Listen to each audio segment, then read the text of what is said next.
recording. What's going on, people? We are Tottenham TV, back here for another Tottenham update. Bit of a different setting for people today, as exactly as Spurs are on there, make their travels out to Japan. We're on our own travels, aren't we? Eventually we'll get to Japan, but we're on the way to Singapore first and foremost. This is our first stopover, and then we're about to get on a flight on the way to Singapore. If you guys can guess where we are, 10 points to you guys. So big up to you. Big secret. Let us know in the comment section below, but we'll reveal in the next video. But the squad has been announced for the pre-season tour. So the squad goes as George Abbott, Brandon Austin, Lucas Bergvall, Bissouma, Ben Davis, Alfie Devine, Jamie Donnelly, Radu Dragusin, which will be Korea only, Archie Gray, Luca Gunter, Tyrese Hall, Brennan Johnson, Kulusevski, Lancashire, Maddison, Moore, Phillips, Porro, Richarlison, Emerson, Papate Sarr, Dane Scarlett, Ollie Skip, Manuel Solomon, Heung-min Son, Jed Spence, Destiny Udogi, Vicario back in action, Alejo Valise and Timo Werner and Alfie Whiteman. So a few players, that are surprises. Richarlison hasn't featured in pre-season as of yet. He's been injured. He's on the tour. And Emerson Royale, all the rumours of him leaving, he's on the tour because the likes of Brian Hill and Sergio Reguilon have been left behind to explore transfer opportunities. And I'm assuming they didn't mention Højbjerg. He's obviously in gone. France. He's France. Did they announce it officially? They haven't announced it officially, but there was pictures of him arriving in France. Okay, so there's no surprise there.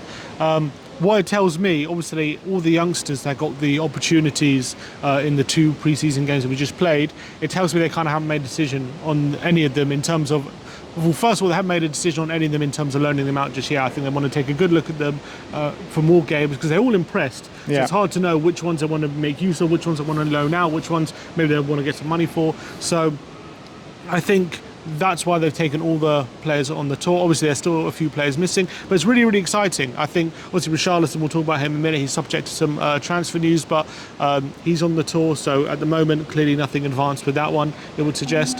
But, I mean, no real surprise, no massive surprises with the tour. Yeah. It is worth noting that Fraser Forster stays at Hotspur Way to focus on returning from his injury. Rodrigo Bentancur, Giovanni Lo Celso, Cuti Romero and Mickey van der Ven will rejoin the squad closer to the start of the season, so they're going to miss out on the tour completely, which is unfortunate. It is what it is, but they're all experienced players who know what it's like, who know what Ange expects of them. I don't think Ange is going to learn too much from these players anyway, from being on the tour. So yeah, it's just a fitness aspect as well, though, isn't it? Like getting up to speed. They've just been on a tournament, you know what I mean? So I'm sure they'll be fit enough. Yeah. Let's get into a bit of transfer news. Let's start off with the Richarlison because there's a lot of reports coming out today from Saudi and from Gary Jacobs saying, one in Saudi says Richarlison is a top target for Saudi side Al Ali. Another one from Gary Jacobs says, let me just try and find it here. Gary Jacobs and Tom Allnut says that Al Ali have now indicated their interest in signing Richarlison, Tottenham valuing the Brazilian at 60 million. And there was another one saying Al Ali are monitoring Richarlison and Gabriel Jesus before a potential summer move. Al Ali manager Matthias Jaisel is considering both players before deciding which transfer to pursue. What's interesting as well is I read a report that Al Ali haven't kind of made a significant signing yet, and they've got a large budget to invest this summer on a lot of talented players, and they're really pushing hard this summer to invest. So maybe that's why they're looking at Richarlison, looking at a striker who I think Tottenham are willing to accept a large offer for, or at least their money back, and they're thinking he's attainable. So I think that's probably the reason why they're very interested. Obviously, Richarlison is on the tour with Spurs. He made a statement earlier in the summer saying he is going to be playing in England next season, that he was quite adamant that he isn't leaving. But if Tottenham do accept the bid, it'll be interesting to see what his thoughts are at that point. And I think if they put the 60 million up, I think it will be accepted. I agree. Maybe even 50 million, I think, could be accepted for someone like Richarlison. Because as much as he has produced last season, the reality is he always keeps getting injured. The season when Conte got sacked, he was pretty much in and out of injury the whole season. Last year, he had that good run of like 11, 12 games where he kept scoring. Apart from that, he was in and out of injury all season. And he started this year injured as well. So it is very frustrating on his part. Yeah, that's true. Emerson Royale caught offside saying that AC Milan are set to restart transfer negotiations with Tottenham over Emerson Royale as they're prepared to walk away from a deal to sign Villa fullback Matty Cash. Well, I never thought we'd heard the last of that Emerson deal, despite the fact that Milan put in a pretty derisory bid of 8 million, and that was always going to be rejected.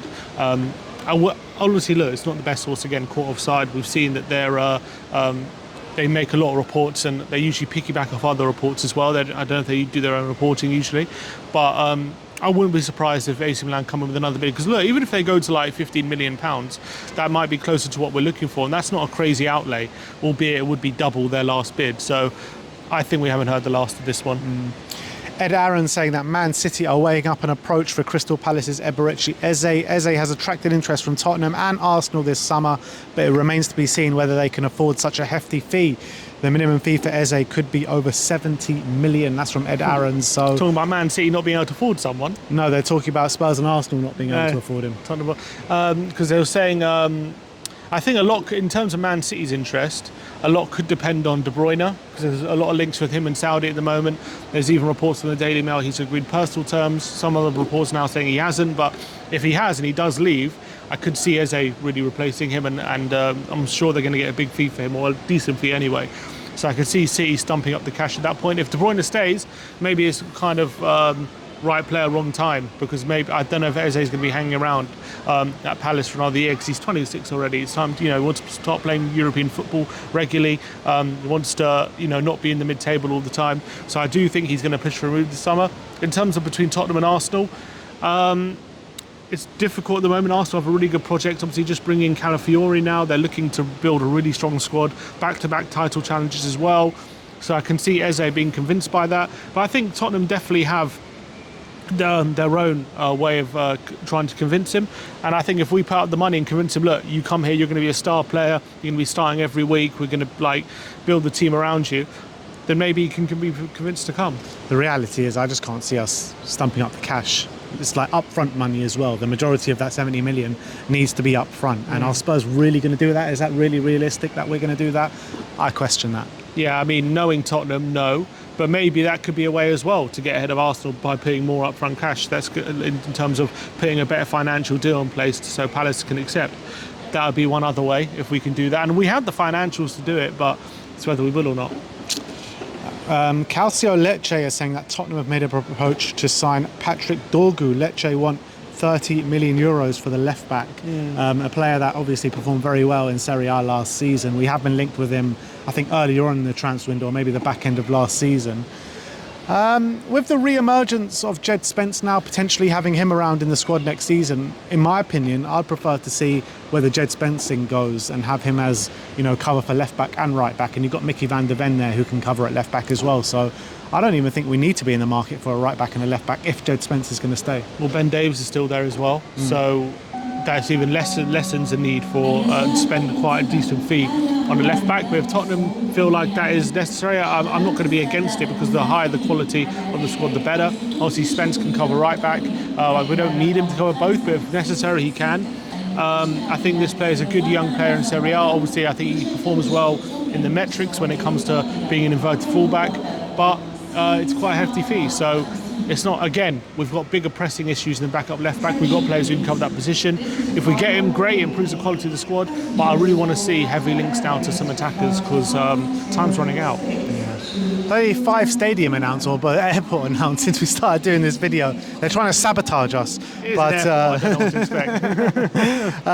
Last but not least, we've got a report from Ryan Taylor saying an unnamed Premier League club are in talks to sign 18-year-old South Korean winger Yang Min-hyuk.